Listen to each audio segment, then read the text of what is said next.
बाज़ दफ़ा तो घर की चीज़ें वगैरह बेच के भी उनके लिए खाना बनाया है, लेकिन बहुत दफ़ा ऐसा हुआ है कि अक्सर बच्चे भूखे सोए हैं। हालात इतने ख़राब है कि गुज़ारा नहीं होता, बस पता नहीं भाई कैसे गुज़ारा हो रहा है। बहुत मुश्किल वक़्त है, वक़्त नहीं गुज़रता, लेकिन छोटे-छोटे बच्चों की भूख भी नहीं देखी जाती। मैं माँ हूँ, मैं क्या कर सकती हूँ, सिवाय कि अल्लाह के आगे रो के दुआ की जाए।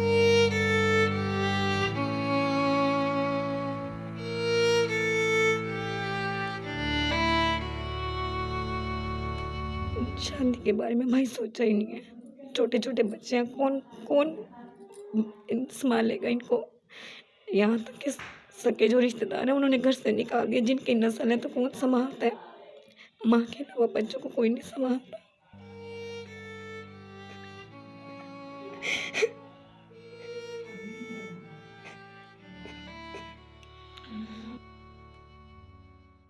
अस्सलाम वालेकुम नाज़रीन, मैं हूं आपका मेज़बान अहमद गौहर। नाज़रीन, जब गुर्बत, अफलास और भूख घर में डेरे डालती है तो इंसान को ख़ुदकुशियाँ करने पे मजबूर कर देती है और अपना जिस्म बेचने पे मजबूर कर देती है। आज हमारे साथ एक ऐसी बहन मौजूद है जिसके शोहर की हार्ट अटैक से डेथ हो गई और इस पापी पेट की आग बुझाने के लिए ये बहन जो है वो घर में कपड़े सिलाई करके अपना और अपने बच्चों का पेट पाल रही है। बहन, मुझे बताएं कि क्या हुआ है शोहर को, कैसे डेथ हुई उनकी? बस अचानक से उनको हार्ट अटैक हुआ तो उनकी डेथ हो गई थी। उससे पहले वो ठीक थे। बस अचानक से ही एकदम से उनको अटैक आया, उनको हॉस्पिटल लेके गए, उनकी डेथ हो गई थी। बस उसके पहले तो सब कुछ ठीक चल रहा था, लेकिन जैसे उनकी डेथ हुई फिर हालात चेंज होते गए। फिर यहाँ तक कि ससुराल वालों ने घर से निकाल दिया। उन्होंने कहा जी आपका रिश्ता हमारे साथ बेटे की वजह से था, बेटा नहीं रहा तो आप भी जाओ। उन्होंने घर अच्छा। से निकाल दिया। फिर मम्मा पापा जाके ले आए। फिर कुछ अर्सा उनके घर रही, फिर वहाँ भी गुजारा नहीं हुआ तो फिर अलग से घर ले लिया। तो अब रेंट पे रह रही हूँ। बच्चों लोगों के कपड़े वगैरह सिलाई करती हूँ, जो भी कोई काम कहता है उनका कर देती हूँ। तो इसी तरह बस हमारे घर का गुजारा चल रहा है। कोई भी कोई काम कहता है वो ही कर देती है, चाहे कोई कहे सफाई कर दो, चाहे कुछ भी कहे। यानी कि कोई कह देता है रज़ाइयाँ सिलाई कर दो, कोई कह देता है हमारे यहाँ ये काम कर दो, कपड़े यानी कि धो दो। फिर इस तरह करके गुजारा कर लेती हूँ, क्योंकि ठीक हो बच्चों का गया। पेट भी तो पालना है ना। सही हो गया। मुझे बताएं कि जब शोहर ज़िंदा थे उस वक़्त हालात सही थे आपके? जी, अल्लाह का शुक्र है तब बिल्कुल सब ठीक चल रहा था। तब किसी चीज़ की भी ज़रूरत नहीं थी, ना कभी कमी पेशी थी। ससुराल वाले भी ठीक थे? जी, सब ठीक चल रहा था, कभी ठीक। कोई बात नहीं थी। लेकिन जैसे ही उनकी डेथ हुई है, तो उनकी डेथ के तकरीबन 1 महीने के बाद लड़ाइयाँ झगड़े शुरू हो गए। हुँ। फिर उन्होंने अम्मी वगैरह को फ़ोन किया कि अपनी बेटी को ले जाओ, हमसे नहीं इसका बोझ उठाया जाता। सही। तो इस तरह फिर बस क्योंकि सास की भी डेथ हो गई थी, हुँ। ससुर थे वो बीमार रहते थे, तो देवर जेठ थे, सब शादीशुदा थे, फिर किसी ने भी रखना गवारा नहीं किया। उन्होंने कहा कि अपने बच्चे उठाओ यहाँ से निकलो। माँ-बाप जो होते हैं वो तो ज़ाहिर है अपनी औलाद चाहे बूढ़ी भी हो जाए उसको भी सँभाल लेते हैं। तो आपके बहन-भाइयों ने घर वालों ने क्यों नहीं सँभाला आपको? बस भाई थे 3 शादीशुदा थे, वो कहते थे हमारे अपने घरों का गुज़ारा बड़ी मुश्किल से हो रहा है। हुँ। वो फैक्ट्रियों में काम करते हैं, तो पापा जो वो बहुत ज़्यादा बूढ़े थे, वो कहीं काम वगैरह नहीं करते थे, वो भी बीमार थे। ठीक है। तो बस फिर अम्मी की किसी ने सुनी नहीं, अम्मी कहती रही हैं, रोती रही हैं कि बहन है घर से ना निकालो। हुँ। तो लेकिन वो रोज़ की लड़ाइयाँ झगड़े भाभियों के साथ कि आप लोग अपनी बहनों का देखते हो, बहनों का खर्चा उठाते हो। तो कभी बिलों की वजह से लड़ाइयाँ, कभी किसी वजह से, कभी राशन से लड़ाइयाँ। तो फिर तंग आके मैं खुद इस साइड पे हो गई, क्योंकि रोज़-रोज़ की ये इंसल्ट होना, बातें होना तो बर्दाश्त नहीं होती थी। फिर मैं बच्चों को लेके एक साइड पे हो गई। जब आपने लादा से घर लिया है तो ज़ाहिर है फ़ौरी तौर पे तो बंदे जो है ना वो काम-शाम जो है ना वो बंदे को नहीं मिलता है। तो फिर उन दिनों में कैसे गुज़ारा हुआ आपका? किस तरह से मैनेज किया आपने? मैं तकरीबन 6-7 माह अम्मी के घर रही थी, तो मैं वहाँ पे रह के भी कपड़े सिलाई कर रही थी, अम्मी के घर में भी। हुँ। उधर सबको पता था, तो लोग कपड़े दे जाते थे। तो कुछ पैसे अम्मी ने फिर दिए सबसे छुप के, तो फिर कुछ मैंने खुद किए। पहले हमने एक कमरे वाला घर लिया, छोटी-सी बैठक ली थी। हुँ। फिर सामान वगैरह भी मेरे ससुराल वालों ने नहीं दिया था हमें, कुछ भी नहीं था मेरे पास।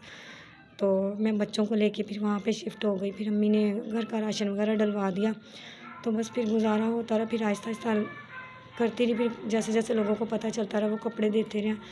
फिर ऐसे ही होता है कि काम वगैरह करती हूँ, कपड़े वगैरह सिलाई कर लेती हूँ। कितने पैसे कमा लेती हैं और गुज़ारा कैसे करती हैं इस महँगाई के दौर में? बस भाई कपड़े सिलाई करती हूँ। कभी होता है कि दिन में 1 सूट आ जाता है, कभी होता है 2 सूट आ जाते हैं। 1 सूट आ जाए तो 300-400 सिलाई लोग देते हैं। ठीक है। तो कोई अगर कह दे कोई रज़ाई किसी की सिलाई करनी है या किसी का कोई और ऐसा कोई सिलाई वगैरह का काम है, वो कर दो, वो कर देती हूँ। कोई 100-200 उधर से आ जाते हैं। बस बहुत मुश्किल से गुज़ारा हो रहा है क्योंकि जितनी आजकल महँगाई है, किराए बिल पूरे नहीं होते, फिर ऊपर से घर का राशन, फिर बच्चे हैं माशाल्लाह।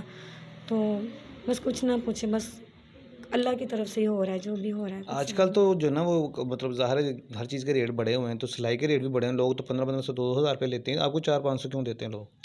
भाई मोहल्लों में नहीं देते लोग, उनसे कहो तो वो फिर कहते हैं कि हम कोई और दर्जन ढूँढ लेते हैं। तो फिर मजबूरी होती है, ज़ाहिर बात है फिर करना पड़ता है। इलाका भी वैसा ही है ना, गरीब है सारे यहाँ पे तो जी, यहाँ पे कोई भी इतनी सिलाई नहीं देता। सही। वो फिर ये होता है ज़्यादा लोग फिर गाँव वाली साइड पे ले जाते हैं कपड़े, तो यहाँ पे फिर ऐसे ही करते हैं। बाज़ लोग तो 200-250 दे के भी कहते हैं कि भई सिलाई कर दो, सादा सही तो करना है, तुमने क्या लगाना है।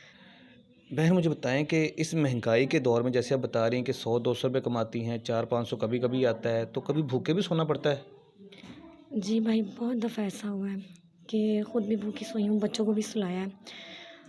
लेकिन छोटे-छोटे बच्चे हैं, इंसान कब तक ऐसे कर सकता है। बाज़ दफ़ा तो घर की चीज़ें वगैरह बेच के भी उनके लिए खाना बनाया है। लेकिन बहुत दफ़ा ऐसा हुआ है कि अक्सर बच्चे भूखे सोए हैं।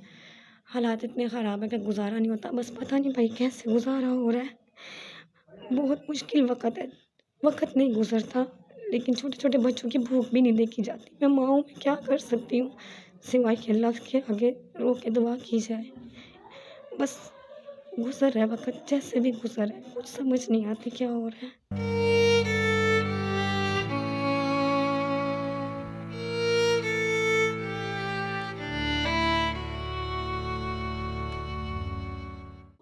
जब बच्चे कुछ चीज़ किसी चीज़ की फ़रमाइश करते हैं तो फिर कैसे दिलासा देती हैं उनको? बस भाई बहुत से झूठे दिलासे बच्चों को देती हूँ। बहुत दफ़ा बच्चे रोते भी हैं, नाराज़ भी हो जाते हैं। देखा भी नहीं जाता बच्चों के आंसू भी नहीं देखे जाते। बस कुछ ना कुछ कह के उनको झूठी तसल्लियाँ दे देती हूँ बच्चों को कि कर लेंगे, कर लेंगे। मुझे एक बात बताएँ कि जवान हैं अभी आप, बच्चे हैं 2, तो आपने आगे की शादी का क्यों नहीं सोचा? दोबारा शादी क्यों नहीं की?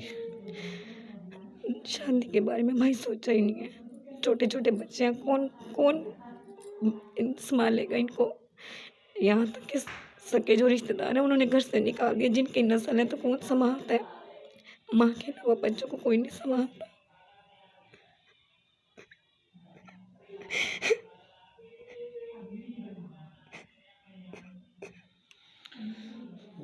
हौसला रखें, अल्लाह बेहतर करेगा। नाज़रीन बात करते हुए थोड़ा सा इमोशनल हो गई हैं।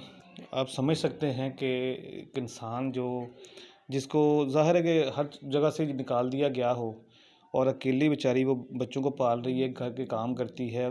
क्या बताऊँ मैं, जब इस तरह की हम स्टोरीज़ करते हैं कसम से मतलब दिल फट जाता है कि यार लोग किन-किन दुखों में और किन-किन हालात में जो है ना वो गुज़ारा कर रहे हैं अपना। तो मैं मज़ीद बात नहीं करूँगा इनसे, सिर्फ़ आपसे गुज़ारिश करूँगा, इनका नंबर आपकी स्क्रीन पे आ रहा है। तो जितने भी मुखय्यर हज़रात इस वीडियो को देख रहे हैं, आप सब ने इनकी इस बहन की हेल्प करनी है। जितनी भी आप कर सकते हैं, कुछ भी आप कर सकते हैं। कोई इनको कोई घर लेके दे सकता है, कोई बच्चों के लिए कर सकता है, कुछ भी कर सकता है, तो इनकी आपने लाज़मी हेल्प करनी है। इजाज़त दीजिए।